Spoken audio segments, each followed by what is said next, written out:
So hello everyone, out on another walk with the usual trio. So we'll add that Nala and Jazz usually join one of the other walking groups as well as Pickles walk. How did you just do that? Pickles, there you go, good girl, come on. But anyway, it's just how they seem to really enjoy it, like coming out like this. So yeah, this is how we're doing it. But I also tend to go this way when I'm not driving somewhere new with Pickles, because this way tends to be busier with people and dogs. Like there's usually joggers, quite often there's a cyclist. Weekends you get people riding horses. There's always people walking dogs, unless the weather's naff. So anyway, it's just like a good chance for her to see different people and different dogs.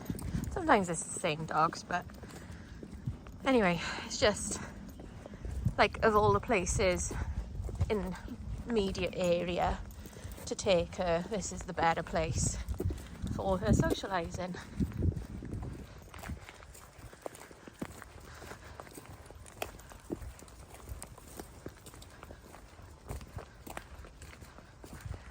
So yeah, these two did really well in their little training session yesterday.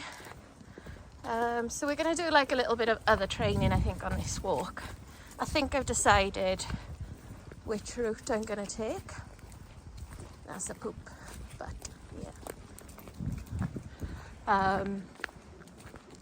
So we're going to go up nearly to the gate up ahead of us, veer off right down the hill, and then do like a big loop that will end in us coming through there. That's the plan. And it can take us as long as it takes us. We'll just plod, stop and do some training. If there's people to talk to and the dogs to meet, great. And if there's not, doesn't matter. All very relaxed.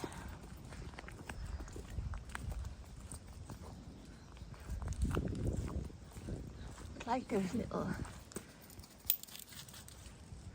thing of them coming at me. You gonna sit? Good girl, Pickles. See Pickles sat? Jazz. Jazz. Sit. Sit. Good girl, Nala. Pickles? Sit. Good girl. I love livers in the autumn leaves. Like the colours. You sit for there because it's a bit drier. Jazz, will you stop being a tit? Sit. Good girl. See how you know how to sit, and see how Pickles was holding it and all that time you took to do it? Numpty. Come on, let's go. There you go, you tangled up in the leaves. I find, like with my dolls, they can be a bit fussy about where they plonk their bottoms. So, yeah. So already this morning, we've had a horse and a rider. We've had 2 separate people with a spaniel each. And we've had a cyclist. So this is why I come this way. Pickles was very, very interested in going with the horse. So I think that's a really good sign for future carriage dog training. So we're nearly at the gate. And just before it, we're going to veer off down to the right. Oh, squirrel. There's so many of them on the ground right now. You don't know what to make of that, do you, Wiggles? Don't worry, they didn't catch it. Yeah, they got to be so quick for squirrels, but now they've had one little chase. They're on a mission now. I think I needed to go a bit more over to the left before coming down, but I'm going to try and head to the left now. I know you're looking for more now. And actually, with all the dead leaves and debris, the squirrels can camouflage fairly well, I think.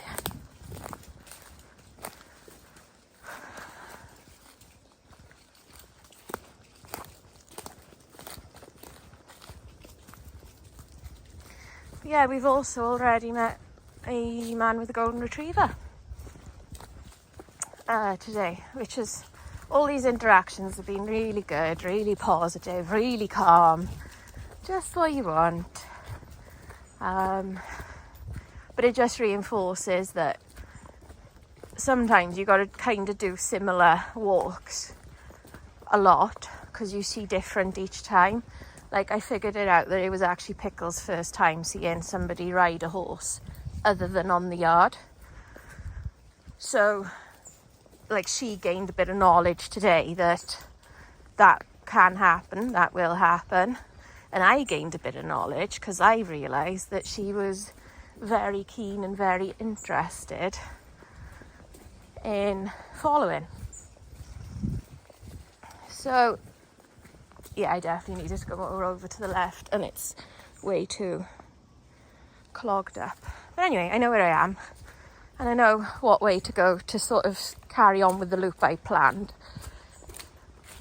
But yeah, you learn about your dogs and you learn about their reactions to things.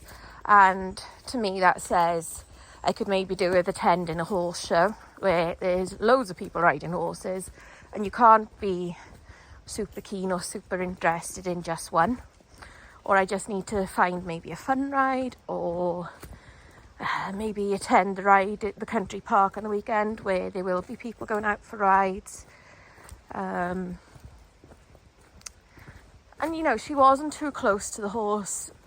She wasn't bothering the horse, but she wanted to follow, which obviously if it was a different horse may have bothered the horse. And when she's older, if I don't sort of teach her this now, she may run off away from me to go and follow a horse.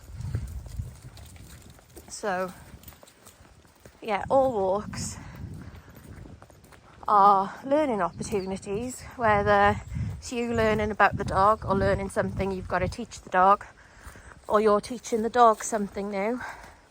They're learning a new behaviour or learning to implement behaviours they know somewhere different.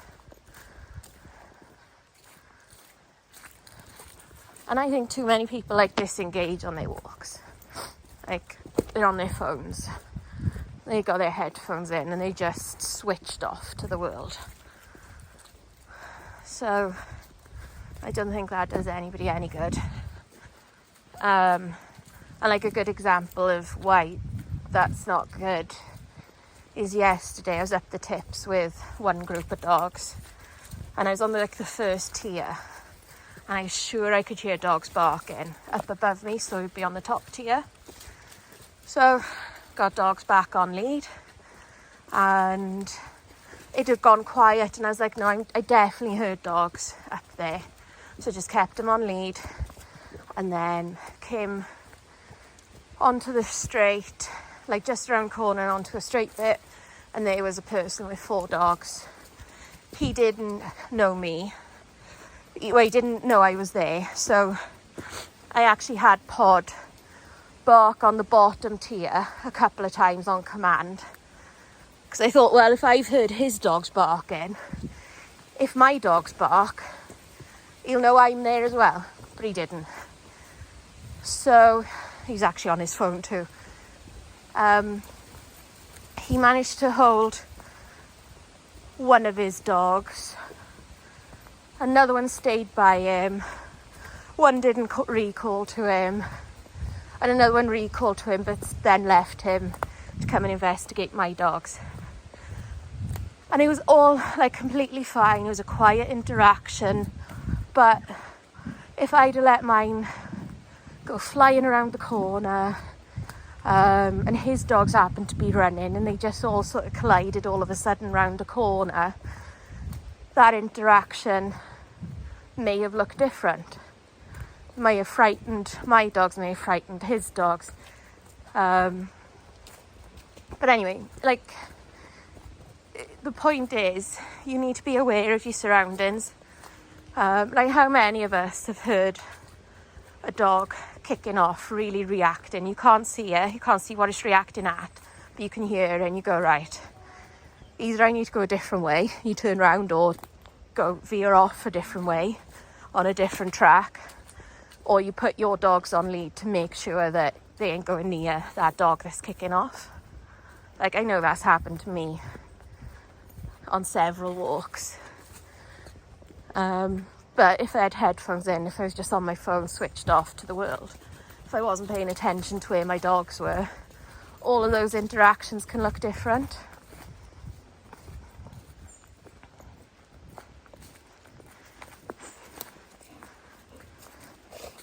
I'm definitely rambling now. But you're getting like a different view of a walk. So I think my plan would have been I'd either have come down over there, or I would have rejoined the track over there. But I didn't go across far enough before turning down through the trees earlier on. It's funny, you know, when you walk a track the wrong way round, that you maybe miss the landmarks you need to know when to turn.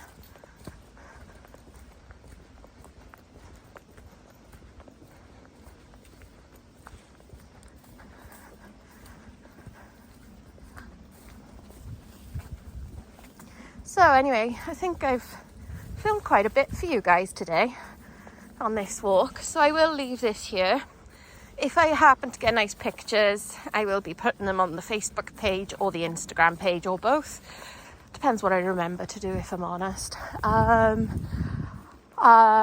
if you haven't already, I'd really appreciate a like and subscribe to the channel. I'm also on TikTok. There's some funny videos of the dogs on there. And yeah, anyway, hope you all enjoyed, and I shall see you all soon. Bye.